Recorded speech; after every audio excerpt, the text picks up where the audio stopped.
வணக்கம். டிஎன்பிஎஸ்சி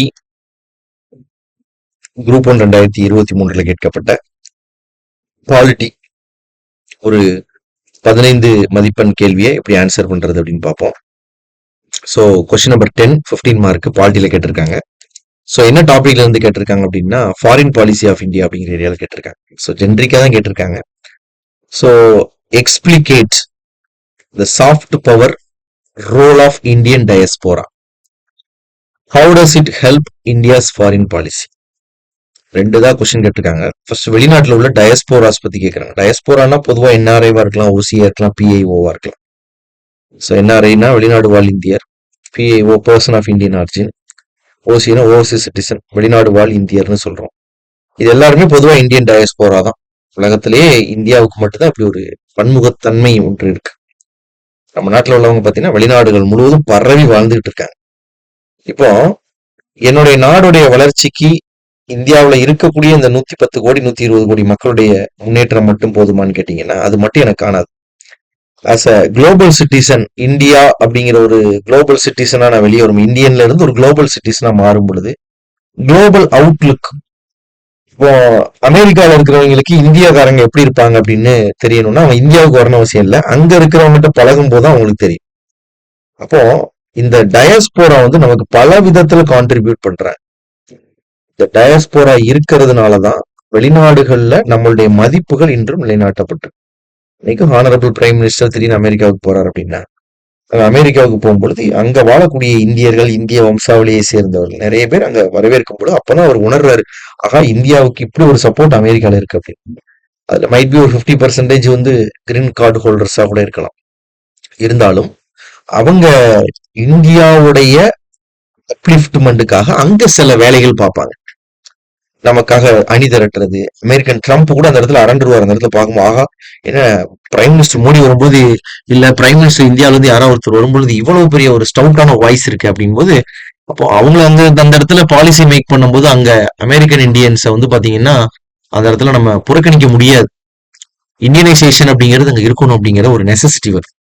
இப்போ நமக்கு இந்த மாதிரி உலகத்துல நமக்கு ஒரு பெரிய பவர், சாஃப்ட் பவர் இருக்கு. ஹார்டு பவர்ங்கிறது என்னன்னா வல்லாதிக்கத்தின் மூலமாக கண்ட்ரோல் பண்றது. இப்போ இந்த இஸ்ரேல் ட்ரை பண்ணிட்டு இருக்கு பாத்தீங்களா, இந்த பாலஸ்தீனத்தை எப்படியாச்சும் ஒடுக்கணும் அப்படிங்கிறதுக்கு பேர் ஹார்ட் பவர் அப்படின்னு சொல்லுவாங்க. கொயர்ஷன் பவர்னு சொல்லுவாங்க. கொயர்ஷன் கட்டாயப்படுத்துறது, ஏன்னா ஏதாவது ஒரு ப்ரெஷர் அழுத்தம் கொடுக்கறது, போர் புரிஞ்சு சண்டை போட்டு அதை அடிபணிய வைக்கிறது.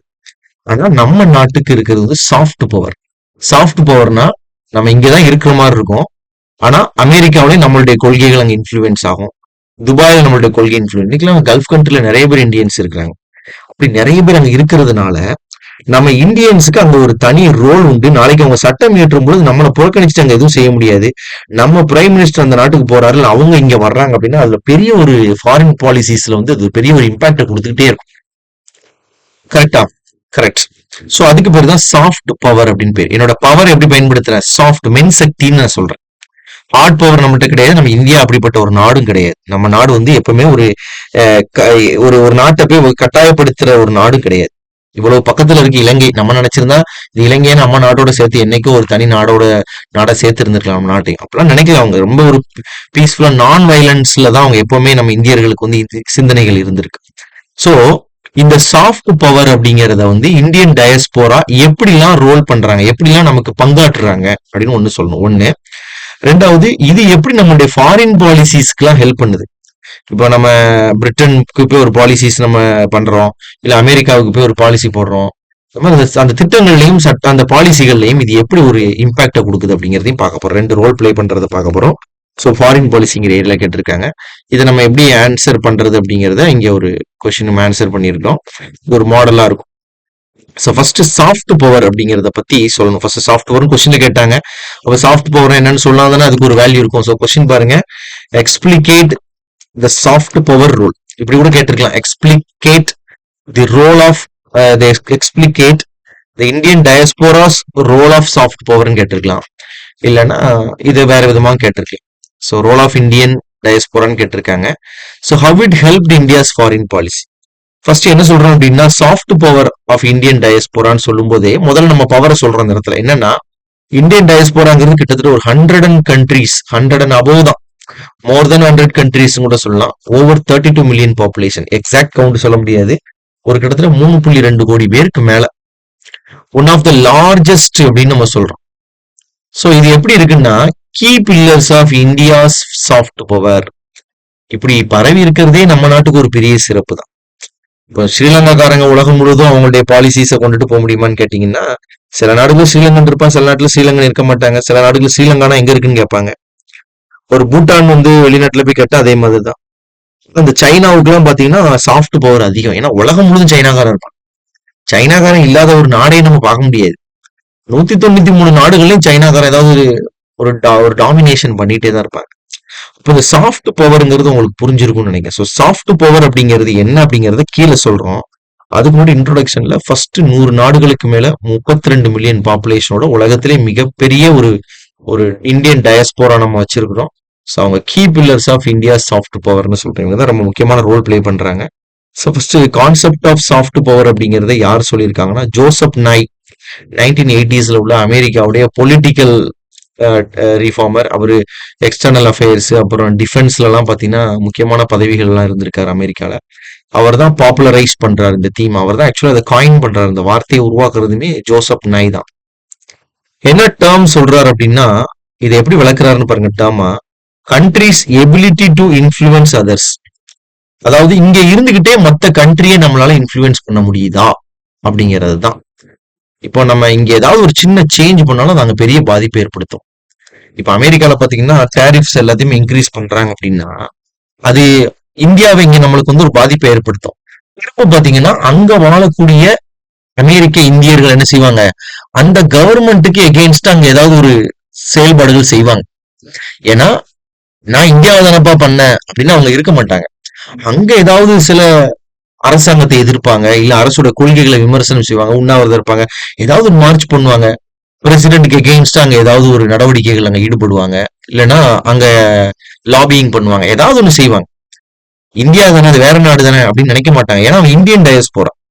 அப்போ ஒரு கண்ட்ரியோடைய எபிலிட்டி டு இன்ஃப்ளூயன்ஸ் அதர்ஸ், இன்னொரு நாடுகளை இருந்த இடத்துல இருந்துட்டே இன்ஃப்ளூயன்ஸ் பண்ணக்கூடிய இந்த டேர்முக்கு பேர் தான் சாஃப்ட் பவர். இதுல எப்படி நம்ம செய்யறோம், அது என்ன வேன்னா கல்ச்சரும் வேல்யூவும் தானே தவிர ப்ரெஷரோ கோயர்ஷனோ கிடையாது. கோயர்ஷன் அப்படின்னா கட்டாயப்படுத்துறது, ப்ரெஷர்னா அழுத்தம் கொடுக்கறது. இங்க வந்து இந்த தீவிரவாதிகள் எல்லாம் பாத்தீங்கன்னா ஒரு முக்கியமான தலைவர் அவனையா கடத்தி கொண்டு போய் வச்சு என்ன செஞ்சிருவாங்க, கழுத்துல கத்தி வச்சு நீ விடுதலை செய்யலன்னா நான் அவனை வந்து இது பண்ணு. இது பேர் ஹார்ட் பவர். நம்ம அப்படி கிடையாது, சாஃப்ட் பவர். அந்த சாஃப்ட் பவர்ல ப்ரெஷர் இருக்காது, பொலிட்டிக்கல் ப்ரெஷர் இருக்காது, டாக்ஸேஷன் இருக்காது. அமெரிக்கால நிறைய நாடுகள் என்ன செய்வாங்கன்னா, உங்களுக்கு நான் டாக்ஸேஷன் டாரிஃப் கொடுத்துருவேன், இப்ப அந்த ப்ரெஷர் பண்ண அதெல்லாம் நம்மள்ட்ட கிடையவே கிடையாது. சோ இதான் சாஃப்ட் பவர்னு சொல்லியாச்சு. இப்போ சாஃப்ட் பவர் எப்படி இந்தியன் டயஸ்போரா நமக்கு கான்ட்ரிபியூட் பண்றாங்கன்னு பார்க்கும்போது, ஃபர்ஸ்ட் கல்ச்சுரல் அம்பாசிடர்ஸா உலகம் முழுதும் போயிருக்காங்க. நம்ம கல்ச்சரை உலகனோட அவங்க தான் கொண்டு போய் சேர்த்துட்டு இருக்காங்க.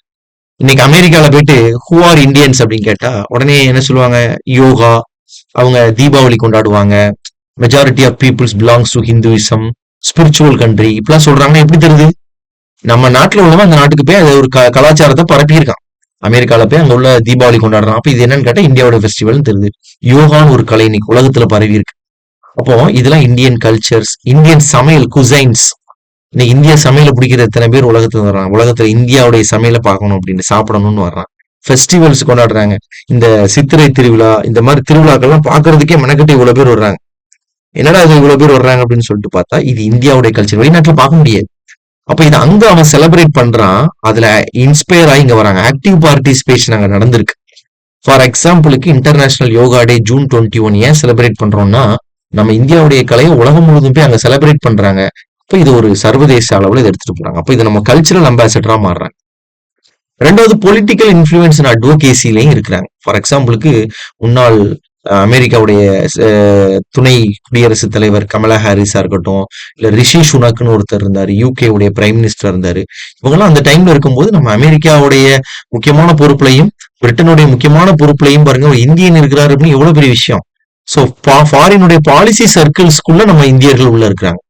இதனால என்ன ஆகும், இந்தியா ஃப்ரெண்ட்லி பாலிசிஸ் அவங்க கொண்டுட்டு வருவாங்க. இது நமக்கு ஒரு பெரிய ஒரு வரப்பிரசாதம். Third one, helping economic soft power. இது மட்டும் தானா அப்படின்னு கேட்டீங்கன்னா பண ரீதியாகவும் நமக்கு லாபம் இருக்கு. உதாரணத்துக்கு $100 பில்லியன் இயர்லி ரெமிட்டன்ஸ் கிடைக்கும். நம்ம நாட்டுக்கு நிறைய பணம் உள்ள வருது. வெளிநாட்டுல இருக்கவங்க அவங்க சொந்தக்காரங்களுக்கு பணம் கொடுப்பாங்க, அம்மா அப்பாவுக்கு இங்க பணம் அனுப்புவாங்க. இந்த பணம்லாம் நம்ம நாட்டுக்குள்ள வருது. இது ஒரு பெரிய ஒரு பிளஸ்ன்னு சொல்றோம். நிறைய ஃபாரின் டைரக்ட் இன்வெஸ்ட்மெண்ட் ஸ்டார்ட் அப்ஸ்லாம் இது சப்போர்ட் பண்றாங்க. உதாரணத்துக்கு அமெரிக்காவில் சிலிகான் வேலி அப்படிங்கிற இடத்துல நிறைய இந்தியன் அமெரிக்கன்ஸ் பெரிய பெரிய நிறுவனத்தை நடத்திட்டு வராங்க அமெரிக்காலாம். அவங்கலாம் பாத்தீங்கன்னா நமக்கு நிறைய எக்கனாமிக் சாஃப்ட்வேர் மூலமா சப்போர்ட் பண்றாங்க.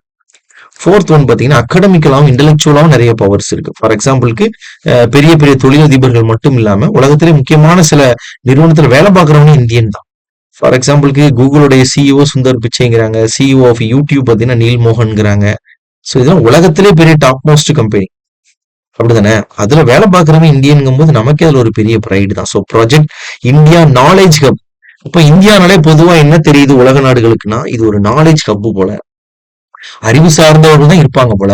நீங்களே பாருங்க, உலகத்திலே பெரிய கம்பெனி ஒரு 5 கம்பெனி லிஸ்ட் பண்ணுங்க, 4 பேர் இந்தியன்ஸ் இருக்காங்கன்னா, இப்போ உலகத்திலே பெரிய நாலேஜ் ஹப் இங்கதான் இருக்கு போல நமக்கு தெரிஞ்சுக்கிறாங்க. அதே மாதிரி உலகத்தில் உள்ள கூலி ஆட்கள் வேலை பார்க்கறவங்களையும் ஒரு 10 பேர் லிஸ்ட் பண்ணீங்கன்னா 4 பேர் இந்தியாக்காரங்க தான் இருப்பாங்க. துபாயில பெரிய லெவல்ல அட்மினிஸ்ட்ரேட் பண்ற இடத்துலயும் இருக்கிறாங்கன்னா கிடைமட்ட லெவல் இருக்காங்க. லேபர் ஹப்பாவும் நம்ம இருக்கோங்கிறது வெளியே தெரியுது. 5வது கிரிசைஸ் டிப்ளமசி அண்ட் ஸ்ட்ராட்டஜிக் சப்போர்ட்னு சொல்றோம். இந்தியா வந்து பாத்தீங்கன்னா ரொம்ப கஷ்டப்படக்கூடிய காலங்கள்ல அமெரிக்கால உள்ள இந்தியர்கள் நமக்கு நிறைய உதவி செஞ்சிருக்காங்க. கிரிசைஸ் டிப்ளமசின் அமெரிக்கால வந்து நிறைய ஆக்சிஜன் சப்ளை எல்லாம் நம்ம கோவிட் டைம்ல எல்லாம் கொடுத்திருந்தாங்க. கோவிடோட செகண்ட் வேவ் டைம்ல கொடுத்திருந்தாங்க. சோ சம்டைம்ஸ் டிப்ளமேட்டிக் டென்ஷன்ஸ் ஏற்படும் பொழுது அங்க போய் பேசி சமாதானப்படுத்துறாங்க. அமெரிக்காவை இந்தியாவும் ஒரு பெரிய பிரச்சனை ஏற்படுது அப்படின்னா அந்த நேரத்துல சமாதானப்படுத்துறதுக்காக அங்க லாபியிங் பண்ணி அங்க உள்ள பொலிட்டிக்கலுக்குள்ள புகுந்து போய் அங்க பேச்சுவார்த்தை நடத்துறது அதெல்லாம் செஞ்சிருக்காங்க. Next diasporas aid in foreign policies. Foreign பாலிசிஸ்ல இவங்க என்ன பண்றாங்கன்னா பைலேட்டரல் டைஸ் ஏற்படுத்தி கொடுக்குறாங்க. அதாவது இப்ப நம்ம ஒரு நாட்டுல போய் சில சட்டத்திட்டங்களை நம்ம உருவாக்கணும், இல்ல ரிலேஷன்ஷிப் உருவாக்கணும்னு பார்க்கும்போது அங்க எவ்வளவு இந்தியர்கள் அங்க இருக்கிறாங்கிறத வச்சுதான் நமக்கு அந்த உறவே வருது. நம்ம பிரைம் மினிஸ்டர் அமெரிக்காவுடைய ட்ரம்ப் மீட் பண்றாரு, அவரு அந்த இடத்துல பேசுறாருன்னா அது இந்தியாவுக்கு அவருக்கு என்ன லாபம்னு பார்த்தா அங்க அமெரிக்காவோட பெரிய பொருளாதாரம் இந்தியாவை நம்பி இருக்கு. சோ இந்த பைலேட்டரல் டைஸ் நிறைய கம்பெனிகளோட உறவுகளை மேம்படுத்தும் பொழுது அது ஒரு பிரிட்ஜாக செயல்படுகிறது. ஃபார் எக்ஸாம்பிள் யூஎஸ்ஏயோட இந்தியா ரிலேஷன்ஷிப் எல்லாமே அங்க உள்ள கம்யூனிட்டி மெம்பர்ஸை வச்சுதான் மேஜரா டிபெண்ட் பண்ணிருக்கு. ரெண்டாவது public diplomacy and global image. So நம்மளை பத்தி பாசிட்டிவான இமேஜை குளோபலா கொண்டு போய் சேர்க்குது. ஸோ நெகட்டிவ் பெர்செப்ஷன்ஸை குறைக்குது நம்ம பாலிசி மேக்கிங்ல. தேர்ட் ஒன்று பார்த்தீங்கன்னா ஸ்ட்ராட்டஜிக் இன்ஃப்ளூயன்ஸ் அண்ட் மல்டிலேட்டரல் பிளாட்ஃபார்ம்ஸ்னு சொல்றோம். அதாவது G20, ஐநா சபை, அதுக்கப்புறம் G7 இந்த மாதிரி நிறைய அமைப்புகளுடைய சில பொறுப்புகளுக்கு இந்தியாவுக்கு கிடைக்கிறதுக்கு சப்போர்ட் பண்றாங்க மாறலாம். ஃபார் எக்ஸாம்பிளுக்கு ஐநா சபையில வந்து ஓட்டு போடுறது நமக்கு நிறைய சப்போர்ட் கொடுக்கறதுல, G20ல நம்ம நெகோசியேஷன் பண்ணும்போது அந்த நாடுகள்ல நிறைய இந்தியர்கள் அங்க பிரசிடென்டாவோ இல்ல அவங்களும் இருக்கும்போது அவங்க அழுத்தம் தருவாங்க இந்தியாக்காரங்களுக்கு சார்பாக. மொபிலைசிங் சப்போர்ட் யுனைடெட் நேஷனுடைய செக்யூரிட்டி கவுன்சில்ல பாத்தீங்கன்னா இந்தியா வந்து உறுப்பு நாடாக கிட்டத்தட்ட ஒரு 8 முறை இருந்திருக்கு. கடைசியா 2021, 22 இதுக்கெல்லாம் நமக்கு ஆதரவு கொடுத்திருக்காங்கன்னா காரணம் அந்த நாடுகளும் நிறைய இந்தியர்கள் இருக்கிறதுனாலதான். ஃபோர்த் ஒன் பாத்தீங்கன்னா பாலிசி பேக்கிங் அண்ட் ஹாஸ்ட் கண்ட்ரீஸ்னு சொல்றோம். பாலிசி பேக்கிங் இன் ஹாஸ்ட் கண்ட்ரீஸ். ஸோ லாபியிங் பண்றது, லாபியிங் இன்ஃப்ளூயன்சஸ்ன்னு சொல்லுவோம். லாபியிங் அப்படின்னா அந்த நாட்டில் இருக்கக்கூடிய அரசியல்வாதிகள்கிட்டே பேச்சுவார்த்தை நடத்தி நமக்கு சப்போர்ட் வாங்குறது. Favourable migration rules. இப்போ சில நாடுகள் இப்போ மலேசியால எல்லாம் பாத்தீங்கன்னா இந்தியர்களுக்கு விசாவே தேவையில்லை வரலாம் அப்படின்னு சொல்றாங்கன்னா அதுக்கு காரணம் என்ன அப்படின்னா நம்மளுடைய பெருமை கிடையாது. அங்க இருக்கிறவங்க நிறைய இந்தியர்கள் இருக்கிறாங்க, டிமாண்ட் பண்றாங்க, நம்மளை பத்தி அவங்க லாபியிங் பண்றாங்க. நெக்ஸ்ட் பாத்தீங்கன்னா பாகிஸ்தான் ஸ்பான்சர் டெரரிசம். நம்ம வந்து தீவிரவாதத்தை வந்து ஊக்குவிக்கிறது பாகிஸ்தான் தான் சொல்றோம்னா அது ஆமா அவங்கதான் ஊக்குவிக்கிறாங்க, நமக்கு ஆதரவு கொடுக்குறாங்க அப்படின்னா அதுக்கு அந்த பாலிசி பேக்கிங் அந்த கண்ட்ரீஸ்ல இருக்குன்னு காரணம். ஃபிஃப்த் ஒன் பாத்தீங்கன்னா support for diaspora centric diplomacy. நம்மளும் நிறைய திட்டங்களை சட்டத்திட்டங்கள் இந்த மாதிரி கொண்டுட்டு வர்றது காரணமே என்னன்னு பாத்தீங்கன்னா டீப்பர் டயஸ்போரா என்கேஜ்மெண்ட்ஸ். நம்ம இன்னும் அவங்க கூட இணையறோம். 2014க்கு பிறகு பாத்தீங்கன்னா இப்போ உள்ள கவர்மெண்ட் நிறைய டயஸ்போராவோட இம்பார்ட்டன்ஸ்க்காக நிறைய சட்டங்கள் கொண்டு வந்துட்டு இருக்காங்க. அதாவது லுக் வெஸ்ட், ஆக்ட் ஈஸ்ட் பாலிசிஸ்ன்னு சொல்லுவாங்க. அதாவது முன்னாடி எல்லாம் லுக் வெஸ்ட் பாலிசின்னு இருந்துச்சு. 2004 எல்லாம் பாத்தீங்கன்னா 2005 அறிமுகமாச்சு. இப்போ காங்கிரஸ் கவர்மெண்ட் பாத்தீங்கன்னா இந்தியாவுக்கு மேற்கில் உள்ள நாடுகளை தான் அதிகமாக கான்சென்ட்ரேட் பண்ணாங்க.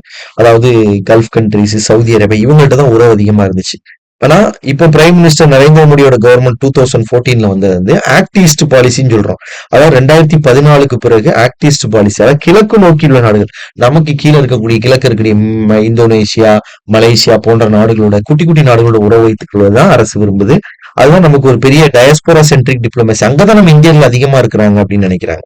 ஸோ ஓசிஐ கார்ட்ஸ் கொடுக்குறாங்க, பிரவாசி பாரதிய திவாஸ் கொண்டாடுறாங்க. இது எல்லாமே அதுல உள்ள ஒரு பாலிசியை மேக் பண்றதுல டாமினன்ஸான உள்ள ஏரியா தான். நெக்ஸ்ட் சேலஞ்சஸ் என்னென்ன பிரச்சனைகள்லாம் இருக்குன்னு பாத்தீங்கன்னா, டியூவல் லாயாலிட்டி அப்படிங்கிறது ஒன்று வந்துருது. இரட்டை விசுவாசம்னு சொல்றோம். அதாவது கல்ஃப் கண்ட்ரீஸ்ல எல்லாம் பாத்தீங்கன்னா பொதுவா அங்கேயும் செட்டில் ஆயிடுறாங்க, இங்கேயும் சப்போர்ட் பண்றாங்க. உண்மையான நேஷனாலிட்டி இந்தியாவாவே இருந்தாலுமே யாருக்கு சப்போர்ட் பண்றது? 2 பேருமே சொந்த நாடு மாதிரி ஆயிரும். இன்டர்னல் டைவர்சிட்டிஸ், வெளிநாடு வாழ் இந்தியர்னு சொல்றோம், ஆனா அதுலயும் பாத்தீங்கன்னா நார்த் இந்தியனா தமிழ்நாட்டுக்காரனா மொழி கலாச்சாரத்தின் அடிப்படையில் பிரிஞ்சு கிடக்குறாங்க. இப்ப மலேசியா பக்கம் போனீங்கன்னா நம்ம ஆட்கள் அதிகமா இருப்பாங்க, தமிழ் பேசுறவங்க, அவங்களும் வெளிநாட்டுல உள்ள டயஸ்போராஸ் தான். சிங்கப்பூர் போனீங்கன்னா தமிழ்நாட்டுக்காரங்க இருப்பாங்க, ஆனா நீங்க கல்ஃப் கண்ட்ரிஸ் போனா கேரளாக்காரங்க தான் அதிகமா இருப்பாங்க. அதே இது அமெரிக்கா அந்த மாதிரி போனீங்கன்னா, கனடா போனீங்கன்னா பஞ்சாப்காரன் தான் அதிகமா இருப்பான். அப்ப நமக்கே தெரியுது அதுலயுமே நிறைய டைவர்சிட்டிஸ் இருக்கு, பிரச்சனைகள் இருக்கு, பிரிவுகள் இருக்கு. அதுக்கப்புறம் ரேசியல் அட்டாக்ஸ் சில பகுதிகளில் நடக்குது வெளிநாடுகள்ல. இந்தியாவிலேயே சில மாநிலத்தில் உள்ளவங்களுக்கு அங்கனுக்குள்ளேயே சண்டை நடக்கும். இதெல்லாம் எப்படி நம்ம குறைக்கிறதுன்னு வே ஃபார்வர்டு சொல்லும்போது, promotion of cultural exchange programme, கலாச்சாரத்தை பரிமாறிக்கொள்ளக்கூடிய சில நிகழ்வுகள் நடத்துறோம், நிறைய ப்ரோக்ராம்ஸ் நடத்துறோம். யூத் சென்ட்ரிக் இன்சென்டிவ்ஸ், வெளிநாடு வாழ் இந்தியர்களுக்கு, வெளிநாட்டுல வாழக்கூடியவங்களுக்கும் நம்ம ஸ்பெஷல் ஸ்காலர்ஷிப் ப்ரோக்ராம் கொடுக்கலாம். இன்னும் ஓசிஐ கார்டு ஹோல்டர்ஸ் இருக்காங்களா, overseas citizen of India card holders, அவங்களுக்கு நிறைய ப்ரிவிலேஜஸ் நம்ம கொடுக்க முடியும் அப்படிங்கிறாங்க. இந்த மாதிரி நம்ம கொடுக்கும்போது அந்த நாட்டுக்கும் நமக்கும் அங்க உள்ள உறவுகள் இன்னும் கொஞ்சம் மேம்படுறதுக்கு இவங்க ஒரு வாய்ப்பாக இருப்பாங்க அப்படின்னு சொல்றாங்க. தேங்க்யூ. சுரேஷ் IAS அகாடமி, வெற்றியின் முகவரி.